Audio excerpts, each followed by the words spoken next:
சிவாய நமஹா. முப்போதும் திருமேனி தீண்டும் ஆதிசைவர்கள் குலத்தில் சுந்தரமூர்த்தி சுவாமிகளினுடைய வழி தோன்றல் திருவான்மியூர் அடியார்க்கு அடியன் சந்தோஷ் திருமேனி சிவாச்சாரியார் 2025 பிப்ரவரி மாதம் தமிழ் குரோதி வருடம் தை மாசி மாசம் கிரக நிலைகள். ரிஷபத்தில் குரு வக்ரம், மிதுனத்தில் செவ்வாய் வக்ரம், கன்னியில் கேது, மகரத்தில் சூரியன் புதன், கும்பத்தில் சனி, மீனத்தில் சுக்கிரன் ராகு.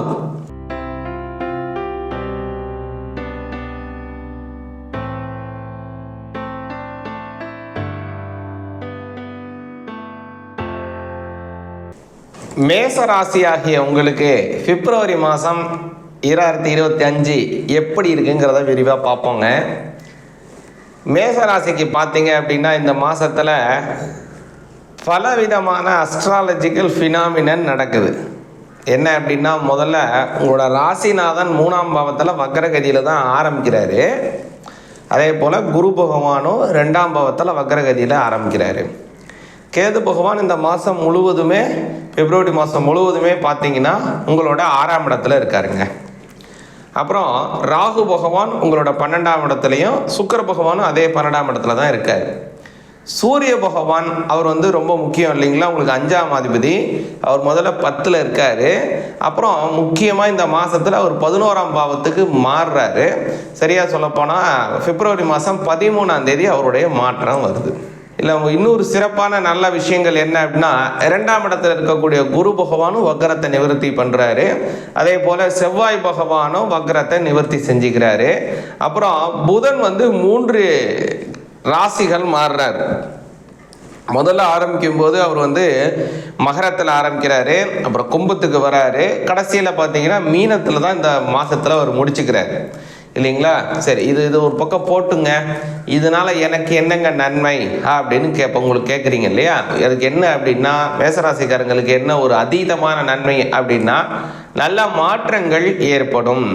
இதில் முக்கியமாக நீங்கள் கவனத்தில் கொள்ள வேண்டிய பல விஷயங்களும் இருக்குது. இதில் அதையும் என்னங்கிறத தெளிவாக பார்ப்போம்.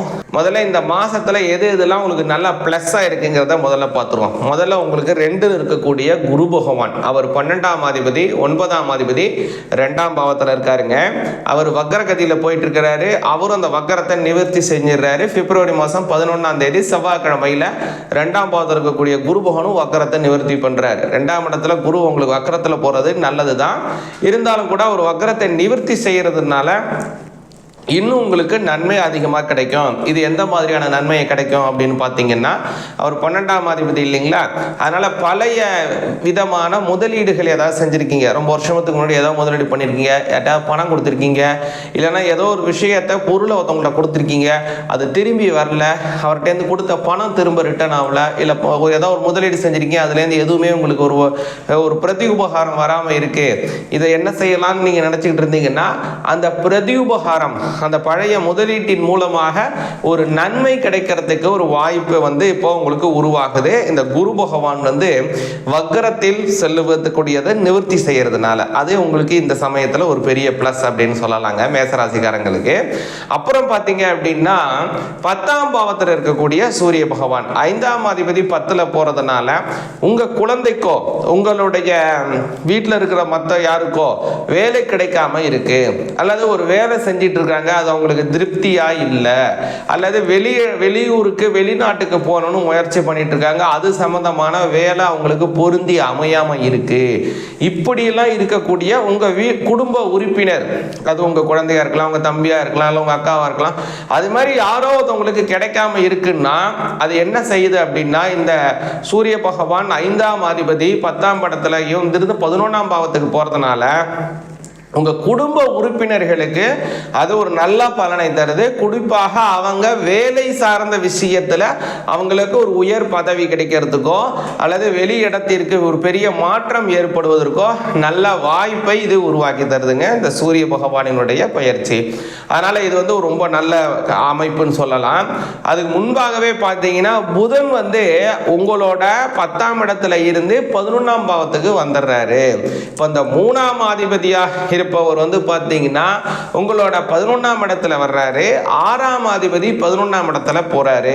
இந்த 6-11ங்கிற அமைப்பு இருக்கு இல்லைங்களா, இது எதுல கவனமா இருக்கணும் அப்படின்னா, உங்ககிட்டேருந்து ஏதாவது பொருள் தொலைஞ்சு போறது அல்லது யாராவது உங்ககிட்டேருந்து இருக்கக்கூடிய பொருளை உங்களுடைய சிந்தனை இல்லாம அவங்க எடுக்கிறது, அதாவது திருடுறதுன்னு சொல்றாங்க இல்லைங்களா, அந்த மாதிரியான விஷயங்கள் செய்யறது, அதுல வந்து ரொம்ப கவனமாக இருக்கணும். அதுவும் முக்கியமா புதன் போறதுனால உங்களுடைய அறிவு சம்பந்தப்பட்ட ஒரு விஷயமாகவோ அல்லது வேறு ஏதோ உங்களுடைய சேமிப்பு சம்பந்தப்பட்டதாகவோ ஏதோ ஒரு விஷயத்தை எடுக்கிறதுக்கு வாய்ப்பு இருக்கு. அதனால அந்த சமயத்தில் உங்களுடைய விஷயத்தில் உங்களுடைய பொருட்களை பாதுகாக்கக்கூடிய விஷயத்திலெல்லாம் ரொம்ப கவனமாக இருக்கணும் நீங்க. ஏன்னா புத பகவான் 6-11 சம்பந்தப்பட்டு அவர் 12ஆம் பாவத்துக்கும் வராரு இல்லைங்களா, அதனால இந்த சமயத்தில் இதுலலாம் ரொம்ப கவனமாக இருக்கணும்.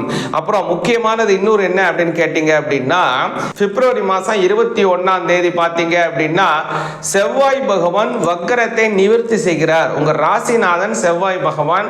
அதனால முதல்ல 21 தேதிக்கு அவர் 3ஆம் பாவத்துல இருந்து வக்கரத்துல செஞ்சிட்டு இருக்கிறவர் நிவர்த்தி ஆகிறாரு. அதனால பாத்தீங்க அப்படின்னா உங்களுக்கும் உங்களுடைய வாழ்க்கை துணைவருக்கும் முதல்ல இந்த மாதத்தினுடைய ஆரம்பத்தில் ஏதாவது கருத்து வேறுபாடுகள், அடிக்கடி மன கசப்புகள் ஏற்பட்டுக்கிட்டு இருக்கும். அதே மாதிரி அது 21ஆம் தேதிக்கு மேல பாத்தீங்க அப்படின்னா உங்களுக்கும் உங்க வாழ்க்கை துணைவருக்கும் நல்ல சுமூக உறவு அப்படிங்கிறது அமையும். ஏன்னா அந்த 3ஆம் இடத்துல உங்களோட ராசிநாதன் அவர் வந்து அஷ்டமஸ்தானாதிபதி, அவர் வந்து 3ஆம் பாவத்துல வக்ரகதியில போறதுனால இந்த மாதிரியான ஒரு அமைப்பு வருதுங்க. அது மாதிரி அவர் வக்ரத்தை நிவர்த்தி செய்யறது இந்த மாசம் 21ஆம் தேதி நிவர்த்தி பண்ணிக்கிறாரு. அதனால அதுக்கு மேல பாத்தீங்க அப்படின்னா உங்களுக்கும் உங்க வாழ்க்கை துணைவருக்கும் நல்ல ஒரு சுமூகமான உறவுங்கிறது அமையுங்க. அதனால ஒரு நல்ல அமைப்பு ஏற்படுது. இன்னொரு நன்மைகள் என்ன அப்படின்னா, 12ஆம் பாவத்தில் இருக்கக்கூடிய ராகு பகவான், 6ஆம் பாவத்தில் இருக்கக்கூடிய கேது பகவான்.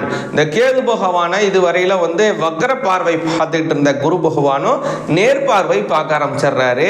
அதனால உங்களுக்கு வந்து என்ன கூடுதல் நல்ல விஷயம் அப்படின்னா, ரொம்ப நாளா வந்து ஏதாவது கடன் சுமை கட்டிட்டு இருக்கீங்க, வீட்டு கடன் கட்டுறீங்க, இல்லை ஏதோ ஒரு வாகன கடன் கட்டுறீங்க, அல்லது வேற ஏதாவது வந்து வீடு வாங்கணும் அப்படிங்கிறதுக்காக ஒரு கடன் வாங்கணும் அப்படின்னு எதிர்பார்க்குறீங்க, இல்லது அதிக வட்டி கொடுத்து கடன் வாங்கிட்டு இருக்கீங்க அப்படின்னா, எப்படி சூழ்நிலை இருந்தாலும் உங்களுக்கு கடன்ங்கிறது உங்க கைக்கு அடக்கமான முறையில் ஒரு சுமூகமான முறையில் குறைந்த வட்டியிலான ஒரு கடனாக அது மாறுவதற்கு வாய்ப்பு இருக்கு. அதனால நீங்க ஏற்கனவே வந்து நான் தனியார்கிட்ட கடன் வாங்கியிருக்கேன், அல்லது வந்து நான் ஏற்கனவே ரொம்ப வட்டி வந்து ரொம்ப அதீதமான சதவீதத்தில் வட்டி கொடுத்துக்கிட்டு இருக்கேன், இதை குறைக்கணும் அப்படின்றவங்க இருக்கிறவங்க அதுக்கு கண்டிப்பா முயற்சி பண்ணுங்க. இந்த மாசத்துல உங்களுடைய வட்டி சதவீதம் ரொம்ப குறையறதுக்கு கூட வாய்ப்பு இருக்கு. சிலருக்கு கடனே நிவர்த்தி ஆகுவதற்கும் வாய்ப்பு இருக்கு இந்த மாசத்துல.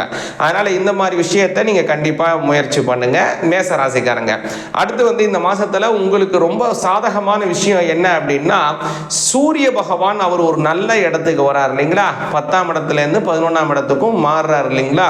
அதனால இந்த மாசத்துல நீங்க சிவபெருமான வழிபாடு செஞ்சீங்க அப்படின்னா ரொம்ப நல்ல பலன் உங்களுக்கு கிடைக்குங்க. ஏன்னா இந்த மாசங்கிறதே சிவபெருமானுக்கு உகந்தமான அற்புதமான மாசம். மகா சிவராத்திரி வருது இந்த மாதத்தினுடைய 26ஆம் தேதி. அதற்கு முன்பாகவே பார்த்தீங்கன்னா 2 பிரதோஷங்கள் வருகிறது. எப்ப அப்படின்னு பார்த்தீங்கன்னா பிப்ரவரி 10ஆம் தேதி திங்கட்கிழமை ஒரு பிரதோஷம் வருகிறது. அதே போல பிப்ரவரி மாதம் 25ஆம் தேதி ஒரு பிரதோஷம் வருது. இது மாதிரி சிவபெருமானுக்கு உகந்த நாளில் அவருக்கு வில்வத்தினால அர்ச்சனை செய்து வழிபாடு செய்யுங்க. ரொம்ப நல்ல பலன் மேசராசிக்காரங்களாகிய உங்களுக்கு கிடைக்குங்க.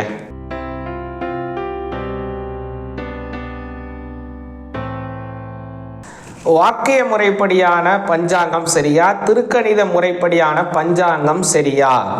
இது வந்து ஒரு $1 மில்லியன் கேள்வி. இது இப்போ ஒரு குறிப்பாக சொல்லணும் அப்படின்னா, இந்த வருடம் மார்ச் மாதம் சனி பெயர்ச்சி திருக்கணித முறைப்படி நடக்குது. வாக்கிய முறைப்படி பார்த்தீங்க அப்படின்னா 2026 அடுத்த வருஷம் மார்ச் மாதம் சனி பெயர்ச்சி நடக்குது. சற்றேறக்குறைய ஒரு வருஷம் கேப்பு. இது திருக்கணித முறைப்படி சனி போயிட்டார், வாக்கிய முறைப்படி சனி போகலை, அடுத்த வருஷம் தான் போகிறார். இப்போ என்னங்க இது, ஒரு ஜாதகங்கிறதே ரொம்ப ஒரு கஷ்டத்தில் இருக்கும். இந்த ஜாதகத்தை பார்த்தா நன்மை வரும்ன்ட்டு வரும். ஆனால் அந்த ஜாதகத்திலே ஒரு குளறுபடியாக இருக்க, எதை நாங்கள் நம்புறது, எதை நாங்கள் அனுஷ்டிக்கிறது அப்படிங்கிற ஒரு சந்தேகம் மக்களுக்கு வரும் இல்லையா? இப்போ அந்த வாக்கியம் திருக்கணிதம் இதில் எது சிறப்பு அப்படின்னு முதல்ல நம்ம பார்ப்போம். முதல்ல திருக் அப்படின்னா என்ன? திருக்கணிதம் அப்படிங்கிறது பார்வையை வைக்கிறது. ஒரு நம்ம பார்க்கறதுக்கு அது எப்படி இருக்கோ அதை வைத்து எடுத்துக்கிறது திருக்கு. அதனால தான் அதற்கு திருக்கணிதம் அப்படின்னு பேர். வாக்கியம் அப்படிங்கிறது ஒரு வாக்கிய முறை, அதாவது முன்னோர்களினுடைய விஷயங்கள் எல்லாம் ஓலைச்சுவடியிலே வாக்கியமாக எழுதி அதை வைத்து சஞ்சாரத்தை கணக்கிடுவது வாக்கிய முறைப்படிங்க. இப்போ இதில் உங்களுக்கு முதல்ல உடனே மண்டையில் அடிக்கிற மாதிரி எதுங்க சிறப்பு அப்படின்னு சொல்லிட்டா அஸ்ட்ரானமிக்கல் ஃபினாமினல் அப்படின்னு சொல்லுவாங்க. அதை எது உறுதிப்படுத்தி சொல்லுகிறதோ அதுதான் சிறப்பு, அதுதான் உண்மை இல்லையா? அப்போ திருக்கணித முறைப்படி கணனம் செய்யும் போது, அதாவது கணக்கு போடுறாங்க இல்லைங்களா, அந்த கணக்கு போட்டு கண்டுபிடிக்கிறாங்க, கிரகணத்தை கண்டுபிடிக்கிறாங்க. அதுல படி சரியாக அதே துளி மணி நிமிஷத்துக்கு சரியா கிரகணம் ஆரம்பிக்குது, கிரகணம் முடியுது இல்லையா? அப்போ வாக்கிய முறைப்படியான விஷயம் சரி. திருக்கணித முறைப்படி கணக்கு பண்றாங்க, அதுலயும் சரியா தானங்க வருது, அப்ப அதுவும் சரிதானே அப்படிங்கிற அடுத்த கேள்வி வந்து, திருக்கணித முறைப்படியும் கணக்கு பண்றாங்க, அதை வச்சு டிகிரி வைஸ் கணக்கு பண்ணி போடுறாங்க, அதுவும் சரி, ஓகே. இப்போ இது ரெண்டுல எது சிறப்பு அப்படிங்கிற அடுத்த கேள்வி உங்களுக்கு வந்துடும். வாக்கியம் அப்படிங்கிறதுல என்ன ஒரு பெரிய சிறப்பு அப்படின்னா, நம்மளுடைய தென் பாரதம், அதாவது நம்மளுடைய தமிழ்நாடு, கர்நாடகம், அதே போல கேரளா, ஆந்திர பிரதேஷ், இந்த மாதிரியான இடத்துல மட்டும்தான் இந்த வாக்கிய பஞ்சாங்கம் அப்படிங்கிறது புழக்கத்தில் இருக்குது. இது அல்லாமல் வேற எல்லா விதமான அதர் பார்ட் ஆஃப் இந்தியாவில் பார்த்தீங்க அப்படின்னா இந்த வாக்கிய பஞ்சாங்கம் ஒவ்வொரு நாடுகளையும் இருந்தது, ஆனால் வழக்கத்தில் இருந்து ஒழிந்து விட்டது. நம்ம ஊர்ல மட்டும் ஏன் இப்படி இருக்கு அப்படின்னா, இன்றைய காலம் கூட அந்த வாக்கிய முறைப்படி தான் அந்தந்த கோவில்களிலே அனுஷ்டானத்தை செய்து கொண்டிருக்கிறோம். இப்ப கோவில்னு வந்துட்டோம்னா வாக்கியம்தான், வாக்கியத்திற்கு மாறு கிடையவே கிடையாது. உங்களுடைய பிறப்பு, உங்களுடைய ஜனன ஜாதகம் வாக்கியப்படி இந்த நட்சத்திரம் வரும், திருக்கணித முறைப்படி பார்த்தா வேற நட்சத்திரம் வரும், வாக்கிய முறைப்படி பார்த்தா இந்த ராசி, திருக்கணித முறைப்படி பார்த்தா ராசி மாறுது. இதுல எதை கடைபிடிக்கணும் அப்படிங்கிறது உங்களுடைய குலதெய்வ கோவில். நல்லா புரிஞ்சுங்க, உங்க குலதெய்வ கோவில் என்னவோ அந்த குலதெய்வ கோவில்ல எந்த முறைப்படி பௌர்ணமியை நிர்ணயம் பண்ணி அந்த கோவில்ல திருவிழா செய்யறாங்களோ அதைத்தான் நீங்க அனுஷ்டிக்கணும். நல்லா புரிந்து கொள்ளுங்கள், உங்க குலதெய்வம் கோவில் தான் உங்களுக்கு பிரதானம். அதனால உங்க குலதெய்வ கோவில்ல எந்த வாக்கிய முறைப்படி பஞ்சாங்கத்தை வச்சு அவங்க பௌர்ணமி அனுசரிச்சு அவங்க கோவில் திருவிழா பண்றாங்களா, இல்லது வருட பெயர்ச்சியை செய்யறாங்களா, அல்லது சூரிய பெயர்ச்சியை வச்சு சூரியன் மாறிடுச்சு இந்த வருஷம் பிறந்துருச்சுன்னு கொண்டாடுறாங்களா அப்படின்னா அதை வச்சு தாங்க நீங்க கொண்டாடணும். அவ்வளவுதாங்க, எளிமை. அதுபடி பார்த்தோம்னா நம்மளுடைய தமிழ்நாட்டில் சற்றேறக்குறைய 90% கோவில்கள்ல வாக்கிய முறைப்படி தான் அனுஷ்டானம் பண்றாங்க.